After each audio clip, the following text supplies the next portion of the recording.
Hey guys, Miss Hans here. Please go ahead and grab your math review from yesterday. Let's begin going over it. Our first question is a place value question, and it reads, which value is the same as 50 tenths? If I have 50 tenths, that's the same thing as saying 50 times 10, which means I have 500. The choice that shows us that is choice C. So go ahead and make a revision now, or mark right if you are correct. Our next problem has to do with our area model. So it's something we don't want you to forget, so we wanted to put it on our math review. We're going to start by decomposing these values. We have a 30 and a 4, and we're going to decompose our 25 into 20 and 5. So now I'm going to organize the values in my area model. So I have 20 and 5, and I have 4 and 30. So I'm going to find the area of this rectangle, 20 times 4, which gives me 80, 5 times 4, which gives me 20, 20 times 30, which gives me 600, and 5 times 30, which gives us 150. Now that we have our partial products, we're going to go ahead and add all of them up. I'm organizing my partial products over here, so 600, 150, 80, and 20. So I'm going to add them up. 0, 8 plus 2 gives me 10, plus 5 gives me 15, and then I have 6, 7, 8. So you get 850 as your final product. Go ahead and give yourself a right, or make any revisions if you have to. And let's move on to question number 3. There we go, right over here. There are 70 students and teachers, so altogether 70 students and teachers going on a school trip. Each van can transport 8 people at a time. How many trips will the van make how many trips will the van have to make so everyone can get to the trip? So I guess the word make was missing there. So we're doing 70 and we are dividing it by 8. Okay. I know that 8 times 8 gives me 64. And I know that 8 times 9 gives me 72. So I can make, if I only have 70, 70 divided by 8 can't give you 9. I'm going to have to be able to only make 8 groups. So that'll be 64. And I need to find a remainder. So that would be 70 minus 64, which will give us a remainder of 6. So that would be 8 trips and a remainder of 6 people. But those people can't just be left there. So altogether, we're going to have to make 9 trips. Go ahead and give yourself a right, or make any revisions if you have to. The next problem is a little hard to read from here. Let me see, maybe if I zoom it in, it'll be better. A little bit better. So we have, yeah, there we go, a red string which measures 3/4 of a foot long, a yellow string that measures 6/8 of a foot long, and a blue string that measures 4/12. Which number sentence correctly compares the lengths of the 2 strings? So I have 3/4 is less than 6/8. So I'm noticing, first of all of these fractions have different denominators. So one thing I can do is I can give them all the same denominator.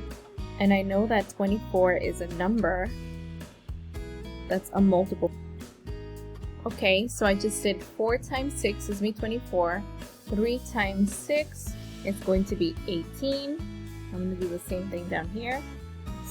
8 times 3 gives me 24. 6 times 3 gives me 18. So I've noticed that these 2 fractions are already the same. And 12 times 2 gives me 24, and 4 times 2 is going to give me 8. Okay, so let's see. This one can be it because these 2 fractions are the same. 4/12 is less than 3/4, so is this less than that? It is, so that makes sense. 3/4 is more than 4/8. It's 6/8. No, we said those 2 fractions are the same, and the last one is 4/12 is more than, which is not. So the correct answer is B. Go ahead and give yourself a right, or make any revisions if you have to. So my strategy there was just to rename all the fractions that have the same denominator. Alright, we're continuing with our next problem, which continues to be about line plots, because we know this is an area of need for us. So it says, how many pieces of string measure more than half a foot? So I noticed that all of these fractions down here have a denominator of 8. So 4 eighths is going to be our halfway point. We want to find all the pieces that are more than a half. So I'm going to count the ones that come after, which would be these 3 pieces of string. So that would be 3 pieces of string. Give yourself a write or make any revisions if you have to. I just wrote 3 pieces of string down there. Okay, next question.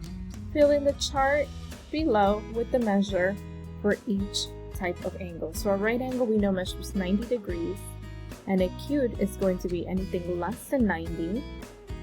This is a really easy question just to give you a quick review. And an obtuse angle is more than 90 degrees. Okay? But less than 180, because 180 would give you a straight line. Okay, give yourself a check if you got that, or make any revisions if you have to. Now go and get your POD.